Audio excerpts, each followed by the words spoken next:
பிரித்தானிய பிரதமருக்கும் அமெரிக்காவுக்கும் இடையிலே ஏற்பட்டிருக்கின்ற முருகல் நிலை எவ்வாறு கையாளப்பட போகின்றது என்ற கேள்விகள் கூட எழுகின்றன. குறிப்பாக ஈரான் விவகாரத்தில் இந்த விடயத்தில் தொடர்ந்து முன்னுக்கு பின்முரணான விடயங்களை இரண்டு தரப்பும் பகிர்ந்து வருகின்ற நிலையில் இப்பொழுது ட்ரம்புடனான இந்த சந்திப்பில் இந்த விடயங்களுக்கு தீர்வு கிடைக்குமா என்ற விடயங்கள் கூட பேசப்படுகின்றன. 35 வருடங்களுக்கு பிறகு இவ்வாறான ஒரு உரையை சார்ல்ஸ் அவர்கள் ஆற்றக்கூடியதாக தனது தாயாருக்கு பிறகு கிடைத்த சந்தர்ப்பத்தை அவர் பாவித்திருக்கின்றார். நேட்டோவின் முக்கியத்துவத்தை தனது உரையின் பொழுது தெரிவித்திருக்கின்றார். நேட்டோவின் முக்கியத்துவம் இருக்க வேண்டுமானால் இந்த அனைத்து நாடுகளும் ஒன்றாக பயணிக்க வேண்டும் என்றும் ஒரு ஆதங்கத்தை வெளியிட்டிருக்கின்றார். 2 மன்னர்கள் சந்தித்தார்கள் என்கின்ற அளவிற்கு வெள்ளை மாளிகை குறிப்பிட்டதானது அவரை அவமதிப்பதான செயல். டொனால்ட் ட்ரம்ப் அவர்களை பொறுத்தவரையில் அவர் ஜனநாயக முறைப்படி மக்களால் தேர்ந்தெடுக்கப்பட்ட ஜனாதிபதி.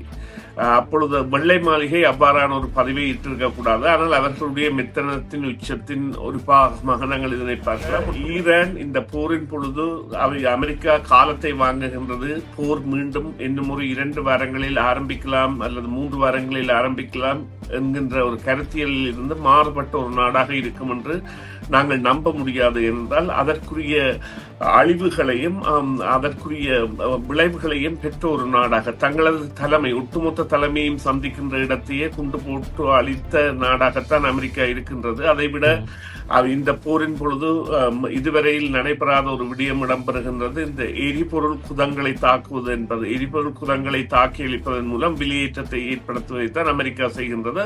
அவ்வாறு எரிபொருள் குதங்களை தாக்கும் பொழுது ஈரான் கூட ஏனைய நாடுகளின் எரிபொருள் குதங்களை இலக்கு வைத்து அதே பாணியில் சென்று கொண்டிருக்கின்றது. எனவே இந்த போர் முடிவுக்கு வரும் என்பதில் யாருக்குமே நம்பிக்கை இல்லை என்றால் இப்பொழுது அமெரிக்காவிற்கு ஏற்பட்டுள்ள அந்த ஆயுத பற்றாக்குறையை மீள் நிரப்புதல் செய்தல் அல்லது தங்களுடைய அந்த ஆயுத தேவைகளை மேலும் அதிகரித்தல் போன்றவற்றிற்கான செயற்பாடுகளில் ஈடுபட்டுக் கொண்டிருக்கின்றது.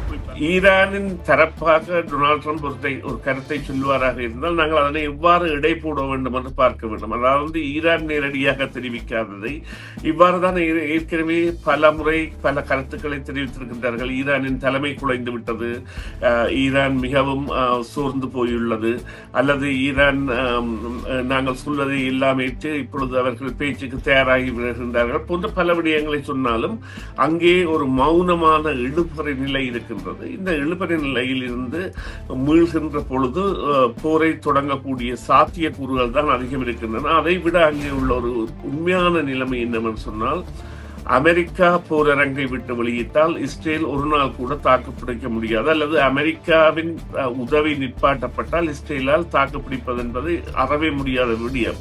அதற்குரிய ஒரு எதிர்ப்பலை என்பது இப்பொழுது அமெரிக்காவில் எழுந்திருக்கின்ற நிலையில் இதை மிகவும் அவதானமாக ஈரானை மையப்படுத்தி ஒரு கையாள்வதாகத்தான் அமெரிக்கா இந்த விவகாரத்தை கொண்டு செல்லும் என்று நாங்கள் கருத முடியும். அதுதான் உண்மையான நிலைமை என்பது ஒரு நாட்டு வேறொரு நாட்டால் இயக்கப்படுகின்றது என்கின்ற பல அபிப்பிராயங்கள் இப்பொழுது நீங்கள் பார்த்தீர்களானால் கார்ல்சன் ட்ரக்கர் போன்ற பல ஊடகவியலாளர்கள், அதாவது பிரபல்யமான அமெரிக்க ஊடகவியலாளர்கள் நேரடியாகவே தெரிவித்து வருகின்றார்கள். இஸ்ரேல் தான் அமெரிக்காவை கட்டுப்பாட்டிற்குள் வைத்திருக்கின்றது, மொசாட் தான் அமெரிக்காவை இயக்கி இருக்கின்றது, நாங்கள் இதை குறித்து எங்களுக்கு உயிர் போகின்ற கவலை இல்லாமல் இதை தெரிவிக்கின்றோம் என்கின்ற அளவிற்கு பிரபல ஊடகவியலாளர்கள் தெரிவிக்கின்ற அளவுக்கு நிலைமை வந்திருக்கின்றன.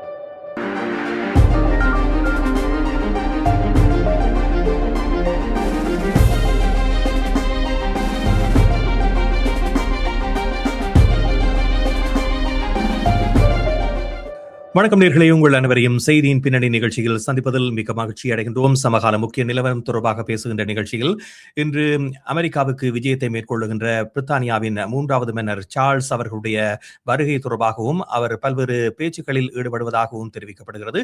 குறிப்பாக அவர் காங்கிரஸில் ஆற்றிய உரை உலக பரப்பில் ஒரு பேசு பொருளாக மாறியிருக்கின்றது. அமெரிக்காவோடு தொடர்ந்து நட்புறவை நீடிக்கின்ற நோக்கில் இந்த விஜயம் அமையுமா என்ற கேள்விகள் எழுப்பப்பட்டிருக்கின்ற பொழுதிலும் நகைச்சுவையான சில விடயங்களையும் அவர் பகிர்ந்து பாய்ந்திருக்கின்றார். அந்த விடயத்தினூடாக சில கருத்துக்களை முன்வைக்க அவர் முனைந்திருக்கின்றார். குறிப்பாக எப்ஸ்டீன் விவகாரம் தொடர்பாக தன்னுடைய சகோதரனுடைய விடயங்கள் தொடர்பாக எவ்வாறு கையாளப்படும் என்பதனை அவர் மறைமுகமாகத்தான் தன்னுடைய கருத்துக்களில் வெளிப்படுத்தி இருக்கின்றார். இதுவும் ஒரு பேசு பொருளாக மாறியிருக்கின்றது. குறிப்பாக ஈரான் போர் சம்பந்தமான பல விடயங்களையும் அவர் பகிர்ந்திருக்கின்றார். அதோடு பிரித்தானிய பிரதமருக்கும் அமெரிக்காவுக்கும் இடையிலே ஏற்பட்டிருக்கின்ற முருகல் நிலை எவ்வாறு கையாளப்பட போகின்றது என்ற கேள்விகள் கூட எழுகின்றன. குறிப்பாக ஈரான் விவகாரத்தில் இந்த விடயத்தில் தொடர்ந்து முன்னுக்கு பின் முரணான விடயங்களை இரண்டு தரப்பும் பகிர்ந்து வருகின்ற நிலையில் இப்பொழுது டிரம்புடனான இந்த சந்திப்பில் இந்த விடயங்களுக்கு தீர்வு கிடைக்குமா என்ற விடயங்கள் கூட பேசப்படுகின்றன. இந்த விடயங்கள் தொடர்பாக நாங்கள் இப்பொழுது பேச இருக்கின்றோம். இப்பொழுது நிகழ்ச்சியில் கலந்து கொள்ள இருக்கின்றார் ஆய்வாளர் சுரேஷ் தர்மா. அவரை சந்திக்கின்றோம். வணக்கம் சுரேஷ். வணக்கம். வணக்கம் ராம். வணக்கம் நேயர்களே. ஆமாம், வரலாற்றில் இரண்டாவது தடவையாக ஒரு மன்னர் காங்கிரஸில் ஒரு உரையாற்றி இருக்கின்றார். இதற்கு முன்னர் இவருடைய தாயார் உரை நிகழ்த்தி இருந்ததுதான் வரலாற்றில் பதிவான ஒரு விடயமாக இருக்கின்றது. இந்த விடயத்தை நீங்கள் எவ்வாறு பார்க்கின்றீர்கள்? அதாவது காங்கிரஸில் உரையாற்றுவது என்பது இவருக்கு கிடைத்த ஒரு சந்தர்ப்பமாக இருப்பதோடு தற்போதைய சூழ்நிலையில் இந்த உரை என்பது காங்கிரஸில் இடம்பெற்றிருப்பது எவ்வளவு முக்கியத்துவம் வாய்ந்தது?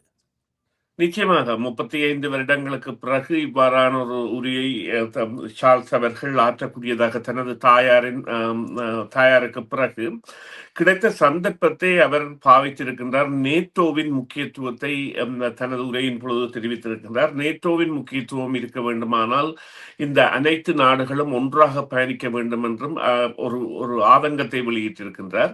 இங்கே குறிப்பிடத்தக்க விடயம், நீங்கள் ஏற்கனவே பல விடயங்களை தொட்டு சென்றிருந்தீர்கள். அந்த விடயங்களின் பிரகாரம் அவர் அதனை ஒரு அதாவது நகைச்சுவை கலந்த ராஜதந்திரமான முறையான நகர்வாக மேற்கொண்டாலும் இங்கே இருக்கின்ற விடயங்கள் இரண்டு இருக்கின்றன. ஒன்று, ஒரு அதாவது முடிக்குரிய அரசராக அவர் தெரிவிக்கின்ற கருத்துக்கள் என்பன பிரித்தானிய அரசை ஒத்ததாக இருக்க வேண்டும் என்கின்ற ஒரு நிலைப்பாடு. அதை அவர் வலுவாமல் தழுவி சென்றிருக்கின்றார். அத்தோடு இந்த ஒரு முடிக்குரிய இந்த அரசர் தெரிவிக்கின்ற தனிப்பட்ட ரீதியில் தெரிவிக்கின்ற கருத்துக்களை பகிரக்கூடாது என்கின்ற ஒரு வரையறை இருக்கின்றது. அதனை ட்ரம்ப் மீறி தன்னுடைய நிலையைத்தான் சார்ல்ஸ் அவர்களும் கொண்டிருக்கின்றார். ஈரான் அணு ஆயுதங்களை வைத்திருக்க கூடாது என்று. ஆமா, ஈரான் அணு ஆயுதங்களை வைத்திருக்க கூடாதுன்றது எல்லோருடைய கருத்தாக இருந்தாலும் ஈரானிடம் அது இல்லை என்பதை கூட அமெரிக்காவின் உளவு அதிகாரிகள் சொல்லியும் கூட இல்லை என்று அதற்கான போரில் ஈடுபட்டிருப்பதும், அது தொடர்பாக சார்ல்ஸ் அவர்கள் தனது நிலைப்பாட்டை, அதாவது ஒருமித்த நிலைப்பாட்டை தெரிவிக்கவில்லை என்றும், ஆனால் அது அந்த பிரித்தானியாவின் கருத்தோடு ஒத்திய அந்த கருத்தை தான் தெரிவித்தார் என்கிற நிலையில் ட்ரம்ப் அதனை மிகப்படுத்தி கூறியதான ஒரு தகவலும் உண்டு. உண்மை போய் தெரியாது. மறுபக்கமாக நிச்சயமாக ஒற்றுமை வலியுறுத்தப்பட்டிருக்கின்றது. அதன் மூலமான ஒரு அதாவது இணைந்த பயணத்திற்கான வழி தேடுவதான ஒரு முயற்சியாக கூட, அல்லது தனது இந்த வருகை என்பது அதற்கான ஒரு நிலையை ஏற்படுத்தலாம் என்கின்ற நிலையை கூட அவர் அதாவது அவருடைய பேச்சுக்கள் வெளிப்படுத்தி இருந்தன. அதில் குறிப்பாக இரண்டு மன்னர்கள் சந்தித்தார்கள் என்கின்ற அளவிற்கு வெள்ளை மாளிகை குறிப்பிட்டதானது அவரை அவமதிப்பதான செயல். டொனால்ட் ட்ரம்ப் அவர்களை பொறுத்தவரையில் அவர் ஜனநாயக முறைப்படி மக்களால் தேர்ந்தெடுக்கப்பட்ட ஜனாதிபதி. அப்பொழுது வெள்ளை மாளிகை அவ்வாறான ஒரு பதவியை இட்டிருக்க கூடாது. ஆனால் அவர்களுடைய மெத்தனத்தின் உச்சத்தின் ஒரு பாகமாக நாங்கள் இதனை பார்க்கலாம். தன்னிச்சையான முடிவுகளை ட்ரம்ப் எடுப்பதன் வெறுப்புணர்வை வெள்ளை மாளிகை வெளிப்படுத்தி இருக்கிறதோ தெரியவில்லை. உண்மை. இதை நாங்கள் எவ்வாறு பார்க்கலாம் என்று சொன்னால், அதாவது ஒட்டுமொத்தமாக ஒரு அரசர், அவருக்கு ஆளுமை இருக்கின்றதா என்றால் இல்லை. ஆனால் அவருடைய சொல் கேட்கப்படுமா என்றால் அதற்குரிய சந்தர்ப்பங்கள் சில வேளைகளில் ஒரு இணக்கப்பாட்டிற்கான நிலையில் இருக்கின்றது. என்றால் பிரித்தானியாவில் கூட அரசு என்பது மக்களால் தேர்ந்தெடுக்கப்பட்ட அரசாகவும், இந்த முடிக்குரிய ஆட்சி என்பது மதித்து கௌரவமாக வைத்திருக்கக்கூடிய ஒரு சம்பிரதாயமாகவும் தான் இருக்கிறது. இப்பொழுது அவர் சம்பிரதாய பூர்வ ஒரு அரசர். அந்த வகையில் அவருடைய கருத்துக்கள் நிச்சயமாக ஒரு இணைந்து செயற்பட வேண்டும் என்பதை தெரிவித்திருந்தாலும், இந்த ஈரான் விவகாரம் தொடர்பாக அவர் அணு ஆயுத விவகாரம் தொடர்பான கருத்து தனிப்பட்ட ரீதியில் தன்னுடன் பயந்ததாக டொனால்ட் ட்ரம்ப் கூறினாலும் அவர் அதனை நேரடியாக தொட்டிச் செல்கின்ற அளவில் இல்லை என்பதுதான் உண்மை. ஈரானை பொறுத்தவரையில் தொடர்ந்து அடிபணிய போவதில்லை என்ற கருத்துக்களைத்தான் ஈரான் தரப்பு வெளியிட்டாலும் இன்றைய தினம் டொனால்ட் ட்ரம்ப் அவர்கள் ஈரான் ஜனாதிபதி இந்த போரை நிறுத்துவதற்கான ஒரு ஆதங்கத்தை ஈரான் ஜனாதிபதி வெளிப்படுத்தி இருப்பதாக தெரிவித்திருப்பதோடு தாங்கள் இந்த அணு ஆயுத ஆற்றலை இருந்து விலகுவதான ஒரு தகவலையும் வெளியிட்டிருப்பதான செய்திகளையும் வெளியிடுகின்றார். இதே நேரத்தில் பிரித்தானிய மன்னர் காங்கிரஸில் ஆற்றிய உரையில் குறிப்பிட்ட விடயங்கள் என்பது தற்பொழுது ஈரான் விவகாரத்தில் பிரித்தானிய பிரதமர் கொண்டிருக்கக்கூடிய நிலைப்பாட்டில் இருந்து வேறுபடுவதாக அமைந்திருக்கிறதா? குறிப்பாக இந்த மன்னருக்கும் பிரித்தானிய பிரதமருக்கும் இடையில் கருத்து வேறுபாடுகள் இருப்பது போன்ற ஒரு எண்ணப்பாட்டை தோற்றுவிக்கக்கூடிய ஒரு செய்தியாக ட்ரம்பினுடைய செய்திகள் வெளிவருகின்றன. இதில் எவ்வளவு உண்மைத்தன்மை இருக்கின்றது? குறிப்பாக பிரித்தானியாவினுடைய நிலைப்பாடு ஈரான் விவகாரத்தில் எவ்வாறு இருக்கின்றது? இந்த போர் என்பது அமெரிக்கா கூறுவது போன்று இன்றைய தினமும் அவர் குறிப்பிட்டிருக்கின்றார் வெகு விரைவில் முடிந்துவிடும் என்று. அந்த நிலைப்பாட்டில் சரியான பாதையில் சென்று கொண்டிருக்கின்றது என்று நீங்கள் நினைக்கின்றீர்களா? இல்லை, இரண்டு தகவல்களுமே தவறானவை. பிரித்தானியாவை பொறுத்தவரையில் இவர்கள் போருக்கு வாருங்கள், எங்களுக்கு உதவுங்கள் என்று கேட்ட பொழுது மறுத்துவிட்ட நிலையில் இருந்து அவர்கள் மாறவில்லை. ஈரானுடனான போரின் பொழுது நேட்டோவை சேர்ந்த நாடுகளில் அதாவது மிகவும் கௌரவ குறைவான வரவேற்பைத்தான் அமெரிக்கா பெற்றிருந்தது என்பது அப்பட்டமான உண்மை.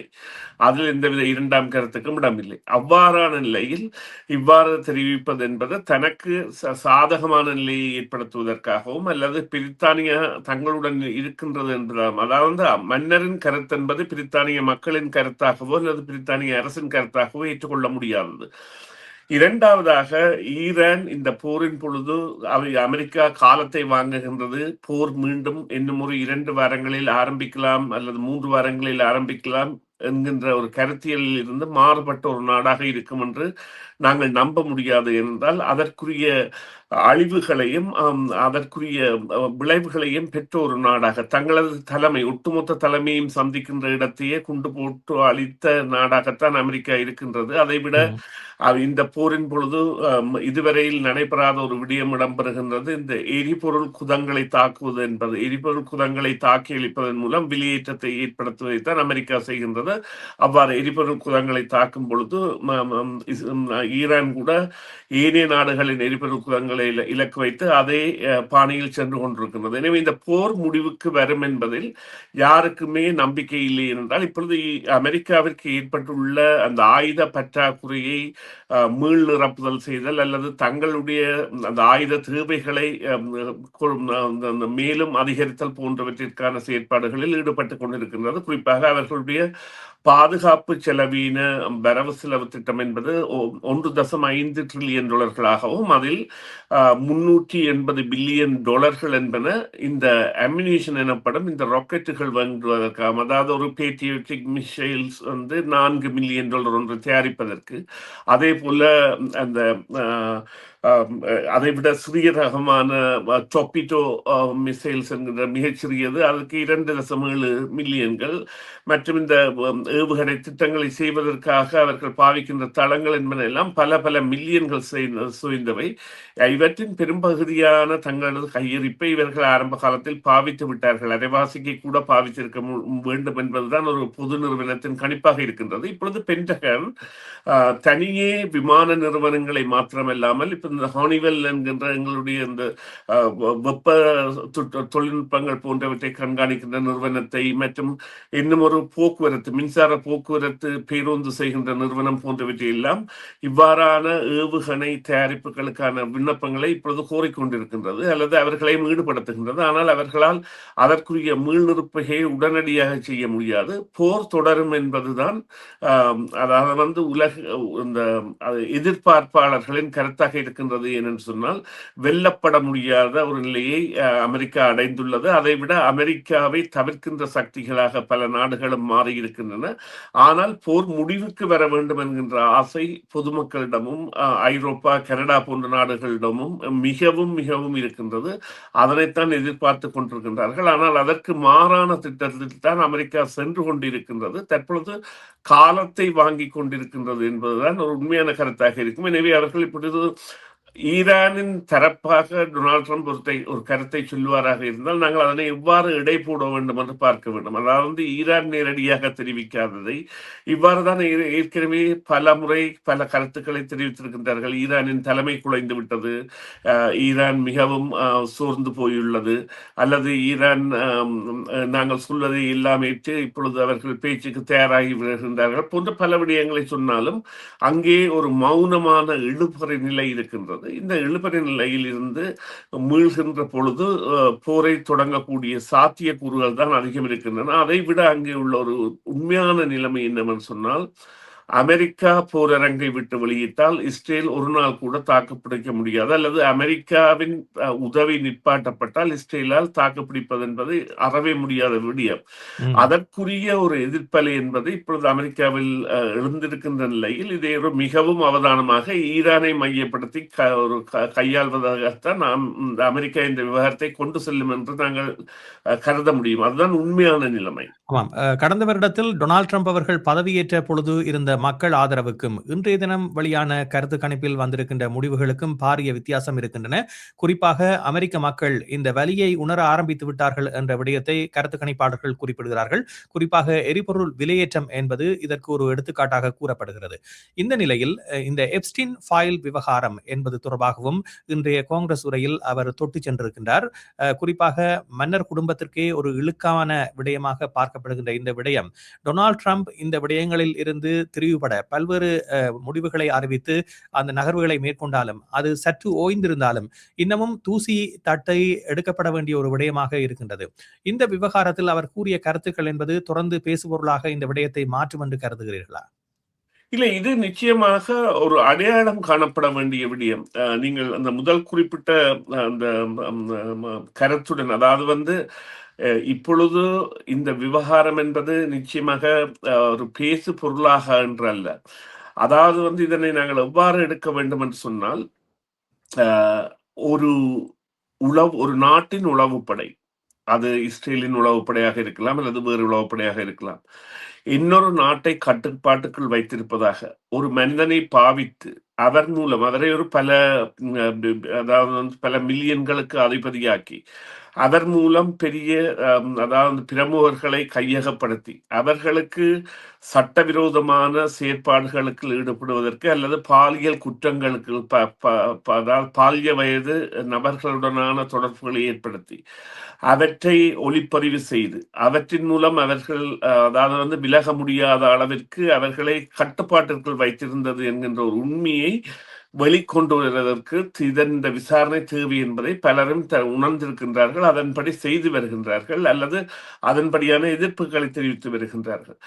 ஆனால் இந்த நிர்வாகம் அவ்வாறு செய்யுமா என்கின்ற நிலைமை மக்களின் எதிர்ப்பலைகளின் ஒரு பொருட்டாகத்தான் நாங்கள் எடுக்க முடியும். அதனை எவ்வாறு கூறலாம் என்று சொன்னால், நிச்சயமாக இவ்வளவுதான் கோப்புகள் என்றாலும் அதனை திறந்த விசாரணை ஒன்றுக்கு உட்படுத்த முயற்சிக்கின்ற பொழுது அல்லது ஏற்கனவே விலகிய சட்டமா அதிபர் இல்லை தான் அதிகமான விவகாரங்களை பார்த்தேன் போன்ற விவகாரங்களை தெரிவிக்கின்ற பொழுது அது குறித்த விவகாரங்கள் என்பன மீளமொழிய அதனை விட இவர்கள் திசை திருப்பலில் ஈடுபடுவார்கள். அவ்வாறான கொந்தளிப்பு ஏற்படுகின்ற பொழுது, எவ்வாறு வெனிசுலா வந்த பொழுது மறந்தோமோ அல்லது ஈரான் வந்த பொழுது அந்த கோப்பை மறந்தோமோ, அந்த கோப்பு என்பது நிச்சயமாக ஒரு நாள் தூசு தட்டப்பட வேண்டியது, வரலாற்றின் ஒரு அத்தியாயமாக மாற்றப்பட வேண்டியது.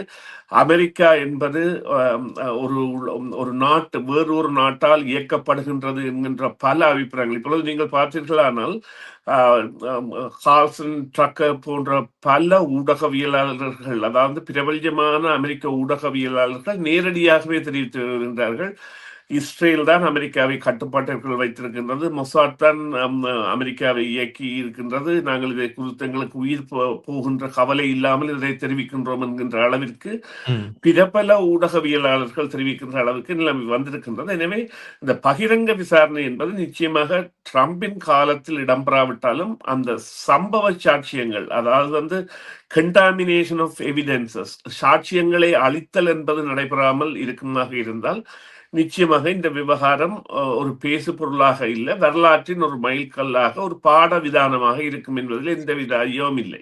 இவ்வாறான ஒரு கனதியான விடயத்தை ஏன் அவர் இன்றைய காங்கிரஸ் உரையில் அமெரிக்காவில் இடம்பெற்றிருக்கின்ற ஒரு சம்பவமாக பார்க்கின்ற பொழுது கூட இதனை வெளிப்படையாக தெரிவிக்காமல் தவிர்த்ததற்கான காரணம் என்ன? அமெரிக்காவுடனான நட்பு பாதிக்கப்பட்டுவிடும் என்ற ஒரு நோக்கத்திற்காக மேலோட்டமாக கூறியிருக்கிறாரா? என்ன காரணத்திற்காக அவர் இந்த விடயத்தை பெரிதாக பேசவில்லை? இல்ல, உண்மையிலேயே அவருடைய குடும்பம் என்பது இந்த விவகாரத்தில் அவர்களுடைய தம்பி, அதாவது இளவரசர் ஆண்ட்ரூ எவ்வாறான அவருடைய புகைப்படங்களை நாங்கள் பார்த்தால் அவர் ஒரு விளையாட்டு பிள்ளை போன்ற செயற்பாடுகளில் பலவற்றில் ஈடுபட்டிருக்கின்றார். அதாவது ஒரு அரச குடும்பத்தின் ஒரு இளவரசர் என்கின்ற நிலைமையில் இல்லாமல், அதனால்தான் அவருடைய இளவரசர் பதவி பறிக்கப்பட்டு அங்கே நடவடிக்கைகள் கூட எடுக்கப்படுகின்றன. அவர் கைது செய்யப்பட்டு பிரித்தானிய போலீசார் வழக்கு கூட பதிவு செய்யப்பட்டிருக்கின்றது. அதாவது ராஜவிரோதமான முறையில் நடந்தார் என்று அந்த விவகாரம் தொடர்பாக அவரது அண்ணனாக இருக்கின்ற அரசர் கருத்து தெரிவிப்பது என்பது ஒரு தவறான விடயம் என்பதை அவர் கருத்தில் கொண்டிருக்கலாம். ஆனால் இந்த விவகாரம் நிச்சயமாக ஒரு பூதாகரமான விவகாரம். எவ்வாறு பழிவாங்கப்பட்டிருக்கின்றார்கள் அல்லது எவ்வாறு கையகப்படுத்தப்பட்டிருக்கின்றார்கள் என்கின்ற உண்மை வருகின்ற பொழுது அவர்கள் தெளிவை பெறலாம். அதாவது அவர்கள் இப்பொழுது உண்மையிலே இதில் சம்பந்தப்பட்டவர்கள் தங்களுக்கு மேல் பூசப்பட்டுள்ள கரையை எவ்வாறு அகற்றலாம் என்றால், இது வேண்டுமென்றே திட்டமிட்டு செய்யப்பட்ட ஒரு வேறொரு நாட்டின் சதி அல்லது வேறு ஒரு உளவு நிறுவனத்தின் சதி என்கின்ற ஒரு நிலைமையை நிரூபிக்க வேண்டும். அதற்கான வகையில் போலீஸ் வழக்கு போன்றவையும் இருப்பதால் அவ்வாறான தவிர்ப்பை அவர் மேற்கொண்டிருக்கலாம். நன்றி சுரேஷ். நிகழ்ச்சியில் கலந்து கொண்டமைக்கு மீண்டும் பேசுவோம். இன்றைய நிகழ்ச்சியில் கலந்து கொண்ட உங்களுக்கு நன்றி. நன்றி ராம். நன்றி நேயர்களே. மீண்டும் ஒரு நிகழ்ச்சியில் சந்திப்போம். CMR யூடியூப் சேனலில் இணைந்திருக்கும் நேயர்கள் அனைவருக்கும் எமது நன்றி. காமெண்ட்ஸ் பகுதியில் உங்கள் கருத்துக்களை தெரிவிக்க தவறாதீர்கள். முக்கிய செய்திகள், காணொளி தொகுப்புகள், நேர்காணல் என பலதரப்பட்ட அம்சங்களையும் உங்களுக்காக தருகின்றது CMR யூடியூப் சேனல். CMR என்று சர்ச் செய்து எமது யூடியூப் சேனலை சப்ஸ்கிரைப் பண்ணுங்கள். உங்கள் உற்றார் உறவினர் நண்பர்களோடும் இந்த காணொளி தொகுப்புகளை பகிர்ந்து கொள்ளுங்கள். அருகில் இருக்கின்ற முக்கிய காணொளி தொகுப்புகளையும் தவறவிடாமல் பாருங்கள்.